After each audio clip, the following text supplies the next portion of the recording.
para Brahmana memutuskan, masing-masing raja akan dipilah penguasaannya. Prabu Maldewo, atau Hyang Sambu, di Medangprawo, akan diwajibkan merajai bangsa Unggas. Ia kemudian diberikan nama, Sri Kagopati. Prabu Sundo, atau Hyang Brahmo, yang berkuasa di Medanggili, ditugaskan oleh para Brahmana untuk mengatur manusia, dan para raksasa. Ia diberi nama baru, Sri Mohorojo Projopati. Kemudian, Hyang Sokro, di Medanggono, ditugasi menguasai para resi, dan dewa. Ia juga diberikan nama baru yaitu, Sri Mohorojo Suropati. Sementara, Prabu Suman, atau Hyang Wisnu, yang merupakan raja di Medangpuro, ditugasi menguasai bangsa ikan, dan diberi nama baru, Sri Mohorojo Matsyopati. Sedangkan, Raja Bimo, dari negara Medanggoro, ditugasi untuk menguasai hewan buas di hutan, dan diberi julukan, Sri Mohorojo Margopati.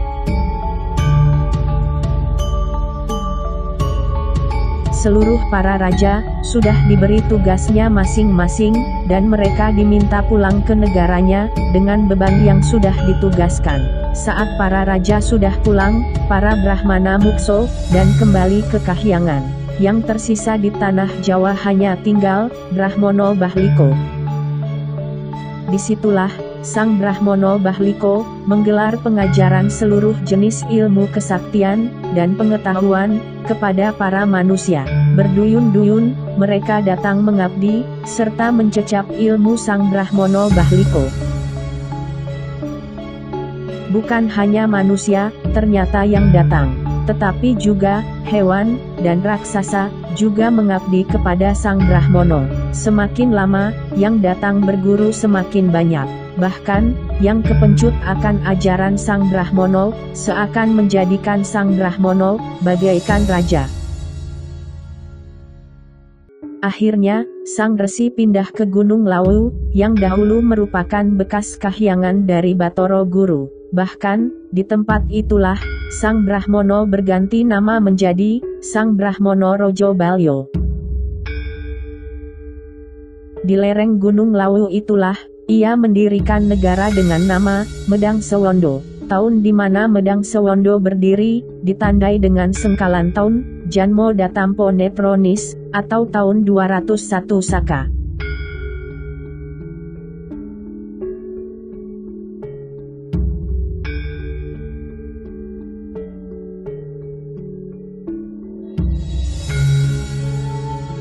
Diceritakan, di Medanggili, ada seorang pria bernama Punardiko, yang menjadi Wadyo Sri Projopati. Si Punardiko, mengadukan kepada Sang Prabu, untuk menuntut keadilan.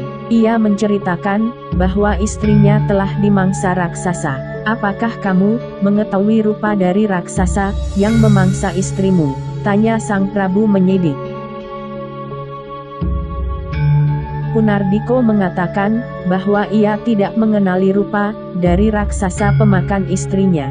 Prabu Projopati menjawab enteng, kalau itu yang terjadi, akan sulit cara mengurai masalah. Sebaiknya, terimalah takdirmu, dan akan lebih baik, bila kamu cari istri lagi. Dengan perasaan kecewa, Punardiko menyembah, dan mundur dari hadapan Sri Projopati. Tetapi, rasa tidak puas tetap menyekap dadanya, dan ia masih belum menerima yang terjadi. Maka kemudian, ia pergi ke Medang Sewondo. Ia masih punya harapan, untuk menerima keputusan yang adil, dari Sang Mohorojo Balyo. Demikianlah, di hadapan Mohorojo Balyo, Punardiko memohon keadilan, seperti apa yang ia lakukan terhadap Sri Projopati. Diberikanlah oleh Mohorojo Balyo, berupa syarat rajah, yang dituliskan di secarik daun tal. Punardiko diminta untuk memasang rajah itu, di tempat yang sepi. Ia menuruti apa kata Sri Balyo, dan menempatkan rajahnya. Tidak berselang lama, ada seorang raksasa yang bernama Sregampang. ketika ia sedang mencari mangsa, ia terkena rajah, dan jatuh terguling, lumpuh seketika. Sialnya, Sregampang diketahui oleh orang-orang, matilah Sregampang, dikeroyok dengan lemparan bebatuan.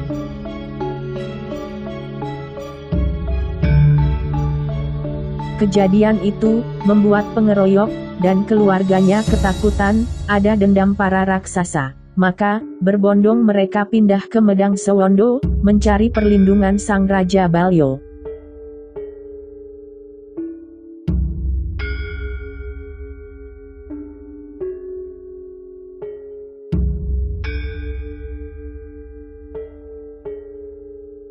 Dikisahkan, di tempat lain, ada seekor macan memangsa anak banteng. Banteng minta keadilan kepada Sang Batoro Bayu, atau Prabu Mergopati. Laporan telah diterima oleh Prabu Mergopati.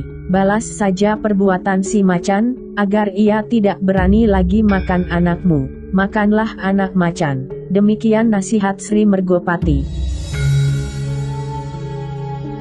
Si banteng terheran. Ia tidak menyangka, jawaban itu yang menjadi pertimbangan rasa keadilan, yang didapat dari rajanya. Tentu saja ia tidak puas, dan datanglah ia ke Medang Sewondo, ke hadapan Sri Balyo. Disitulah kemudian, banteng diberikan tambahan kekuatan, yang melebihi kekuatan macan. Diberikan juga nasihat, bahwa kedua tanduknya, akan menjadi senjata yang mematikan, untuk membalas kelakuan si macan.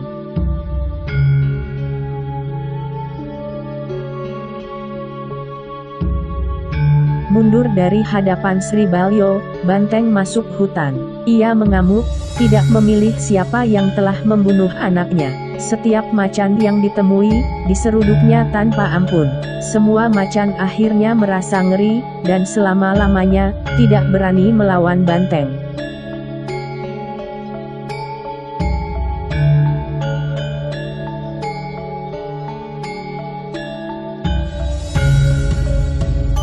Ada sebuah cerita lagi.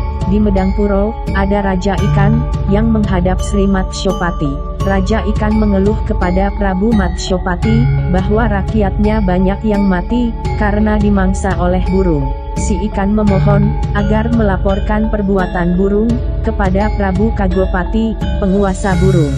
Menurutku, adilnya dalam perkara ini, balaslah perbuatan burung, dengan kembali kamu memakannya. Ikan harus bisa memakan burung. Prabu Matsyopati memberi keputusan, menurut pikiran adilnya. Bagaimana hamba dapat bisa membalas memangsa mereka? Bukankah Paduka tahu, kami bangsa ikan, tidak mempunyai sayap untuk terbang? Jawab si Ikan terheran. Mengenai dirimu, yang tidak mempunyai sayap, aku tidak bisa mengatakan apa-apa. Tetapi, mengenai nasib jenismu, yang tidak mempunyai sayap, anggaplah itu, sebagai kesialan bangsamu saja. Tentu saja, jawaban Prabu Matsyopati, yang merupakan pelindung ikan itu, membuat si Ikan kecewa berat. Ia pamit dari hadapan Prabu Matsyopati, dengan perasaan masgul. Pengharapan akan keadilan, tidak ditemukan pada Prabu Matsyopati. Terkisah, Prabu Balyo yang sedang berjalan di pantai, melihat kesusahan Raja Ikan. Ditanyai, apa yang menjadi pikiran Raja Ikan? Tahulah, musababnya, bahwa jenisnya telah dijadikan mangsa oleh jenis burung. Sang Ikan melihat peluang, untuk meminta keadilan kepada Sri Balyo. Permintaan Sang Ikan dituruti, diberikan oleh Raja Balyo, sebentuk barang, serupa minyak, kepada si Raja Ikan, untuk dilumurkan di seluruh badan, agar ketika burung memangsanya, maka ada kesempatan untuk meloloskan diri. Diterimanya minyak itu, dan segera, ia membagi minyak itu, kepada seluruh bangsa ikan. Walau demikian, banyak dari jenis ikan, tidak sempat mendapatkan bagian. Diceritakan, Prabu Balyo terus-menerus memberikan pertolongan, kepada segenap orang-orang yang menderita kesusahan.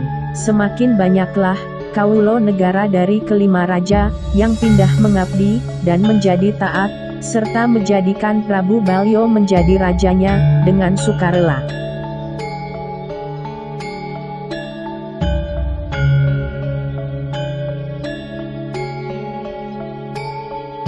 Ketika Sang Prabu Matsyopati mendengar berita bahwa Raja Ikan mendapatkan sarana dari Raja Balyo, marahlah ia. Tetapi, ia menjadi sadar bahwa ia telah kalah dari Raja Balyo dalam kemampuan dan pengaruh. Kekecewaan Prabu Matsyopati menjadikan ia mukso, kembali menjadi dewa. Peristiwa yang terjadi telah membuat Sri Kagopati, Sang Prabu Projopati, serta Prabu Margopati menjadi murka. Pertolongan kepada para kawulonya dalam mengatasi kesusahan mereka tidak sebanding dengan apa yang dilakukan oleh Prabu Balyo. Peristiwa itu menjadikan para raja itu merasa gagal dan kalah penguasaan, serta kebijaksanaan mereka terlampaui oleh Prabu Balyo. Mereka akhirnya juga memutuskan untuk mukso, kembali menjadi dewa. Setelah para raja itu mukso, kini di Pulau Jawa hanya ada dua raja. Mereka adalah Hyang Suropati, yang menguasai para dewa dan resi, dan Prabu Balyo, yang menguasai manusia, dan segenap hewan melata, serta serangga.